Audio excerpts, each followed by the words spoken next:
वंशी विभूषित करान् नवनीरदाभात् पीताम्बरा दरुणबिम्बफलाधरोष्टात् पूर्णेन्दुसुन्दरमुखात् अरविन्दनेत्रात् कृष्णात् परं किमपि तत्त्वमहं न जाने।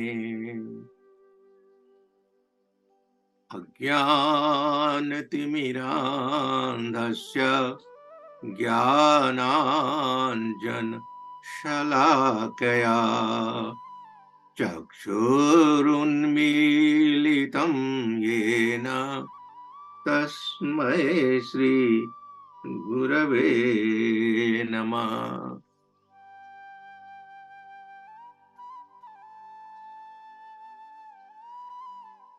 Jai Shri Krishna, Jai Gurudev to everybody. Divine souls, we have been going through chapter 5. And last week, verse 12 was discussed. And trying to find some more practical matters, practical issues, practical suggestions which Bhagavan is giving to us. Keep that in mind. Let me go through this verse. The verse says, Yuktah karma phalam tyaktva shantimapnoti naistikim ayuktah kamakarena phale sakto nibadhyate. The main points to consider here is Bhagavan is comparing those bhakta, those devotees who are yukta and those who are ayukta, those who are united with Brahma and other is far away from him. This yukta, what he does, he karma phalam taktva.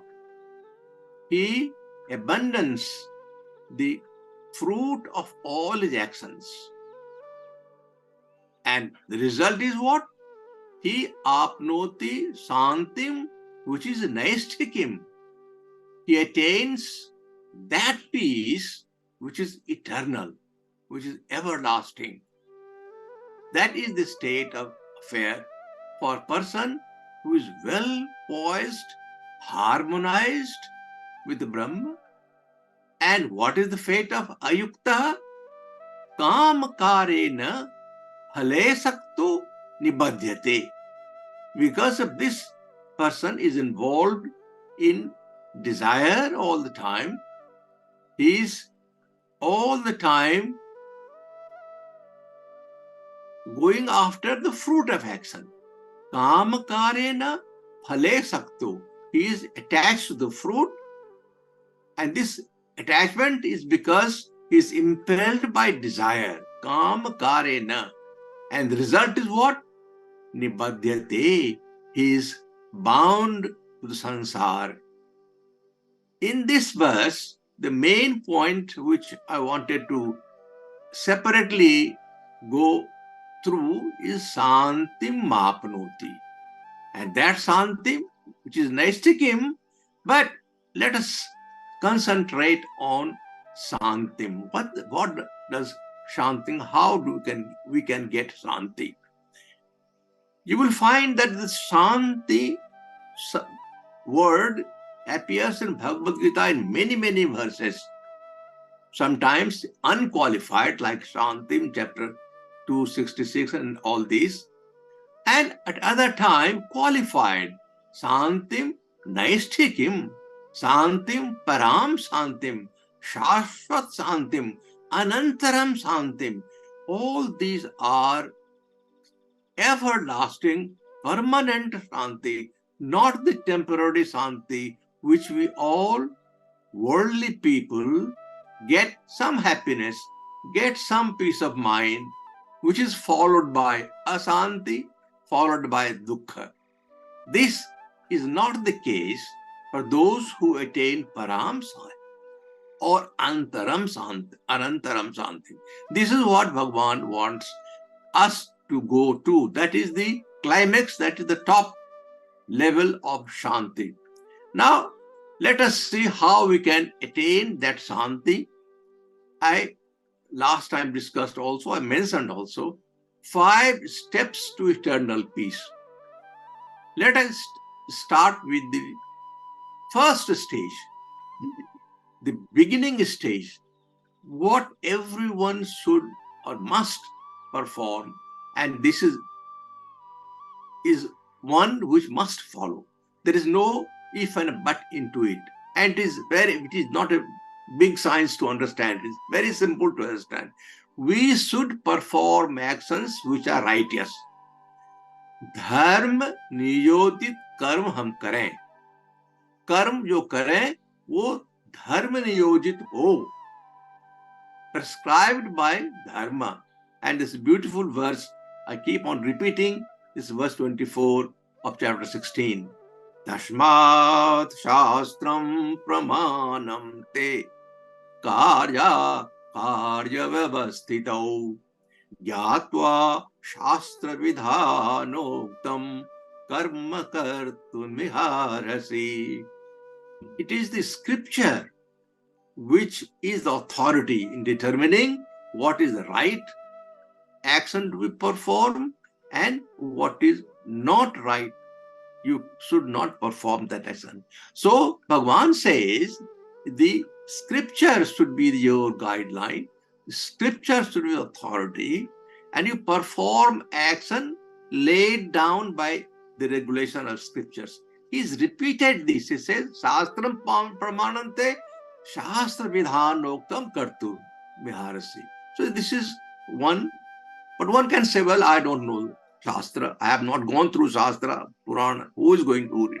But they're very simple. Everybody knows this. From very childhood, as you grow, you are taught these things and you come across and understand this.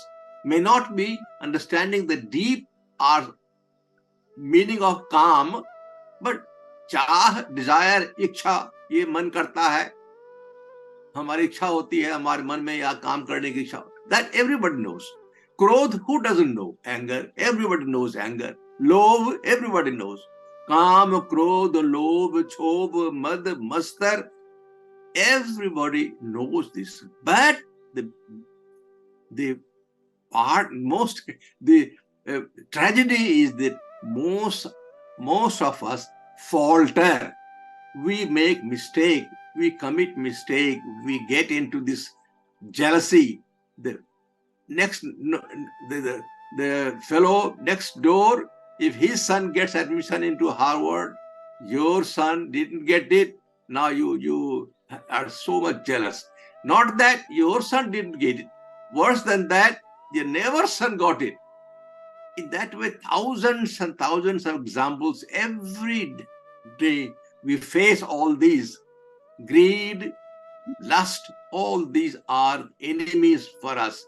And Bhagavan has described and mentioned very clearly, Trividham narkasyedam dwaram nasanavatmanah kamah krodhah lobhah tasmat etatrayam tajet Arjun. These 3 are gates to hell. Who doesn't know this? Everybody knows that desire, anger, and greed are our worst enemy. But do we really care about it? I will not stress too much. Dr. Narendra Kapoorji has stressed all the time that we should, if we know certain things, and we must follow that, we must bring that into practice. So this is the one which is very, very important in our life. We must not let these things come near, even near it. पास फटकने मत दो, ये काम, क्रोध, लोभ, क्षोभ को आने मत दो अपने पास. That should be the determination. Maharaj Ji gave us a beautiful instructs. We all are devotees of Maharajji. We are disciples of Maharajji. We have been told these things. But the question is, do we really engage ourselves into practice? भगवान गुरुदेव ने बताया, वसुदेव सुतम देवम कंस चानूर मर्दनम, आप क्यों करते हो? माथे पर सामने में ले जा करके हृदय पर लगा के करते हो।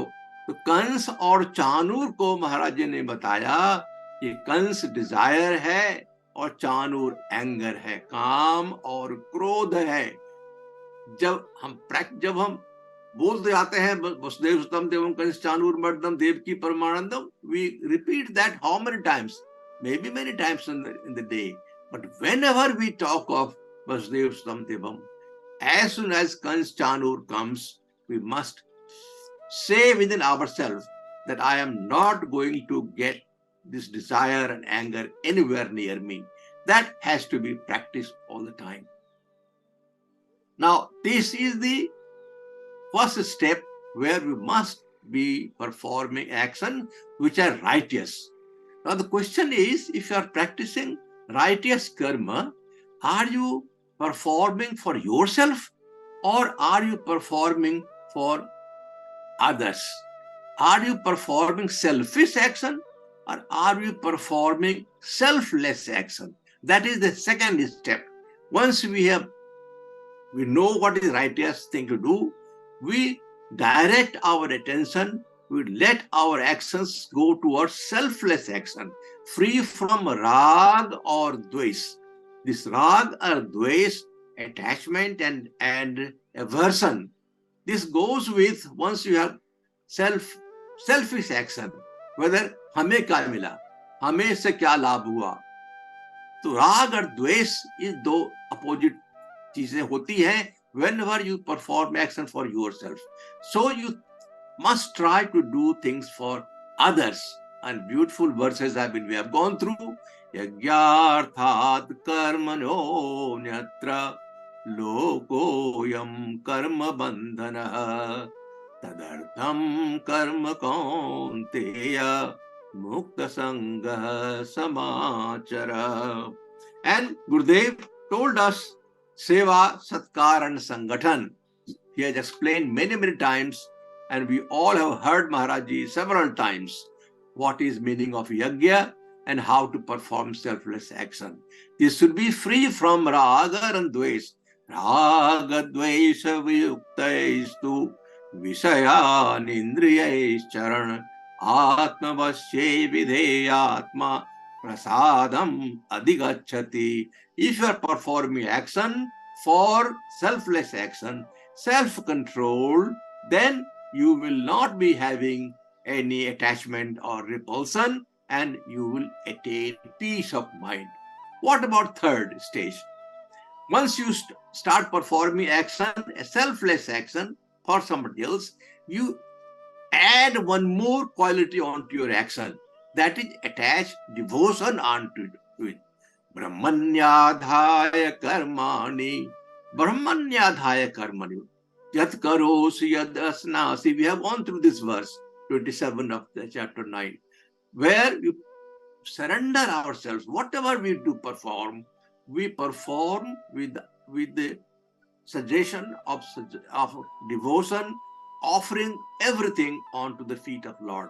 Once you add bhakti into karma, हम अपने कर्म में भक्ति का रस डाल दें।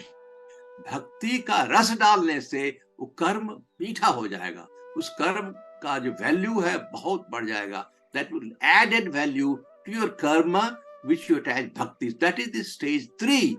And once you do that, there is a beautiful verse again in verse 46 of chapter 18. Yataha pravritti bhutanam yena sarvamidam tatam swakarmana tamabhyarcha siddhim vindati manava. Swakarmana tam abhyarcha. You worshipping him, you perform all your actions. What will happen? Siddhim vindati. That you attain perfection. You attain siddhi. You become yuktaha. And once you become yuktaha, then you get Santi, eternal Santi. I am hurriedly going through because of the time, but I have to complete the 5 ones. The fourth is, this is the higher step. One step you go higher up. What happens? Here, you try to quieten your mind. Mind is such a important component in our body. It requires a lot of time to explain about that. I have that in mind also, but let me first go through this. Where you say, drop the mind for a while. Sit down. Find half an hour, 10 minutes, 15 minutes, 20 minutes, whatever you can spare. Sit down. Leave everything in the world outside. Don't allow anything to disturb your mind. Get everything quiet and slowly. It takes time. But over the period of time, you will find that you are able to do it. We all try to sit down. We'll try to use rosary. You sit in Padmasana or Sukhasan and rosary लेकर के ज्ञान मुद्रा में बैठकर आप meditate करें. Try करें. There are so many methods. Maybe next week I will go into that in more detail. That you should concentrate yourself in such a way that mind is not disturbed. In chapter 6, this Dhyana Yoga, tremendous detail. Bhagavan has gone in great detail explaining as to how to go about performing this dhyana. We will go in that again, but couple of verses, very important there, where it says, Tatraikagram manah kritva yata chittendriya kriyah upavishyasane yunjat yogamatma vishuddhaye. Sitting on a seat, making the mind single-pointed, with activities of mind and sense subdued, practice yoga. And another verse, very beautiful verse is this, Snaihu paramet buddhya dhritagrihitaya atma sanstham manah kritva na kinchit tapi chintayet. One should not think of nothing. You do not think of anything whatsoever. So there is a technique of sitting on meditation and practicing yoga, where you allow mind to cool down, mind to calm down, mind to concentrate on Bhagavan. Yes, there will be time when it will run away here and there.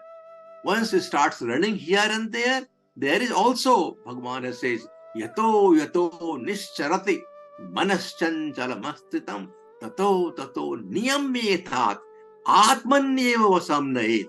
It is possible to slowly, the moment you find that your mind has run away from this, suppose you are concentrating on Bhagavan Charan पर आपका ध्यान है और चरण पर ध्यान दे करके आप अपना मंत्र पढ़ रहे हैं और भगवान पर ध्यान कर रहे हैं, उनके पैरों पर, और मन वहां से छटक जाता है, मन टिकता नहीं है. आप everybody who has tried to do japa will find that the moment you start concentrating one point, you will find it has gone somewhere else.